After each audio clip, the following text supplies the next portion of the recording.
Welcome to The Explainer. Today, we're kicking off our series on the soil food web. We're going to dive deep into what we're calling nature's operating system. Yeah, that invisible world right under our feet that, believe it or not, powers pretty much all life on Earth. I mean, just think about it for a second. How do these massive, ancient forests grow so incredibly lush without anyone ever showing up with a bag of fertilizer? Right? There's no one out there spraying pesticides. So how on earth is that possible? Well, the secret. It's all in the ground. Okay, but before we get into the weeds, we've got to get one thing straight. You probably use the words soil and dirt like they're the same thing, but they are worlds apart. Soil, well, soil is a living, breathing ecosystem. I'm talking teeming with billions of organisms in just one tiny teaspoon. And dirt? Dirt is what you have left when all that life is gone. It's just the dead mineral part.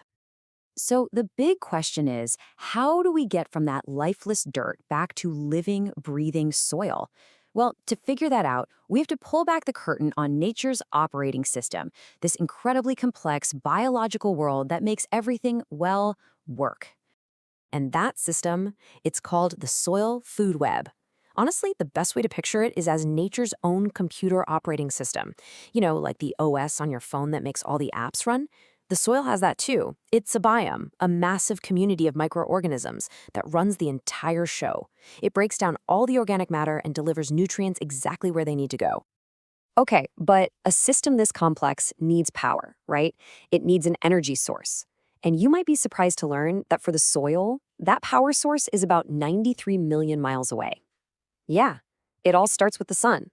So plants do this thing you learned about in school, photosynthesis. They basically perform magic. They take sunlight and turn it into liquid carbon, sugars.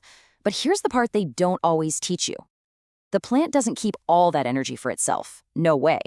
It takes a huge chunk of it, sometimes up to 60%, and pumps it right down to its roots. Now, why would it do that? Why give away more than half its food? It's all about making a trade. So what's it treating for?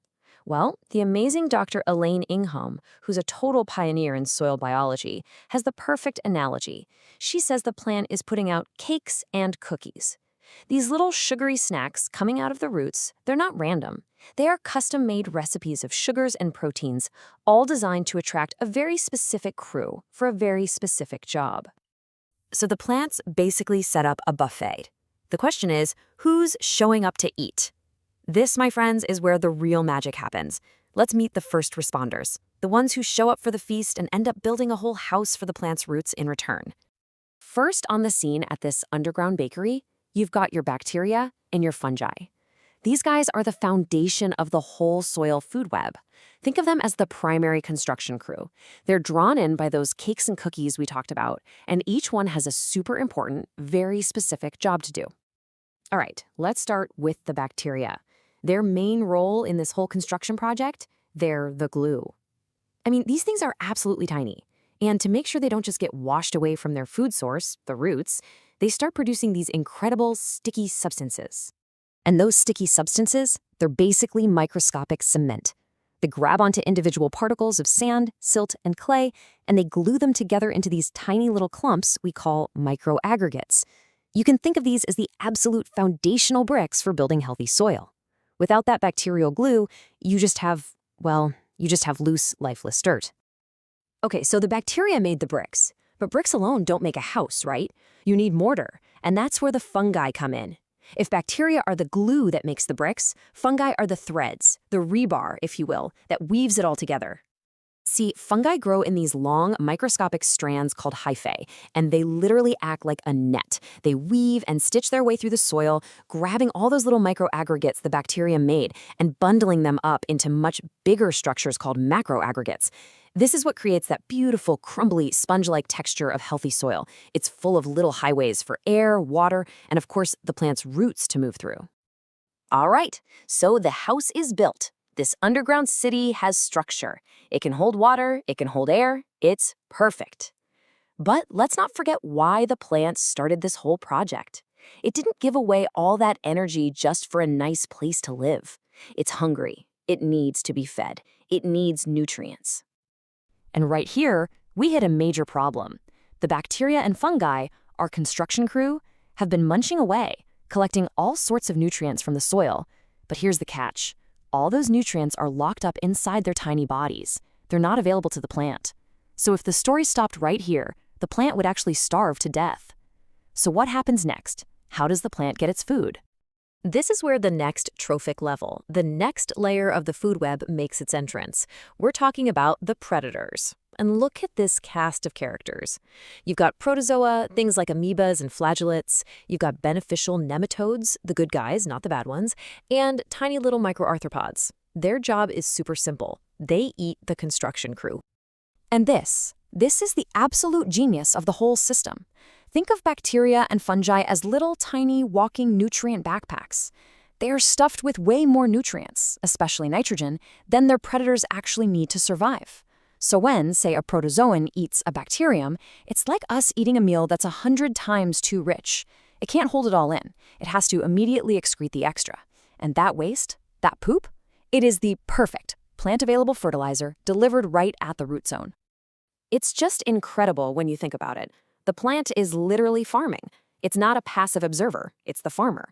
It puts out those very specific cakes and cookies to grow the exact microbes that have the nutrients it needs.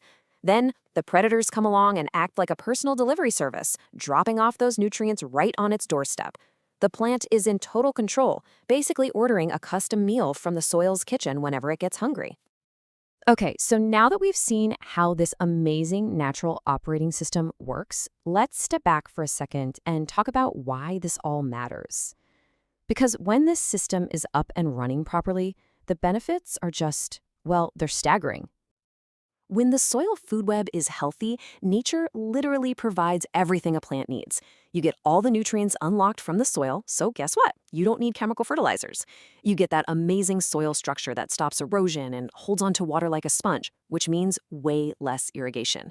And you get a whole army of good guys protecting the plant from pests and even suppressing weeds. Bottom line, the system takes care of itself. And this quote from Dr. Ingham just nails it. The potential, the raw minerals to grow healthy plants is already there in pretty much every soil on the planet. The problem isn't a lack of nutrients. The problem is a lack of life to make those nutrients available. Think back to those huge forests we talked about at the beginning. They're thriving because they have this army of microorganisms working for them 24/7. The missing link isn't a chemical, it's the biology. But here's the really hopeful part. This system isn't gone forever. It can be brought back. And that leaves us with a really important question, doesn't it? If this incredibly powerful, self-sustaining operating system is right there, coded into nature itself, what does it actually take to bring it back to life? In our farms, in our gardens, and maybe even our entire world. Thanks for tuning in.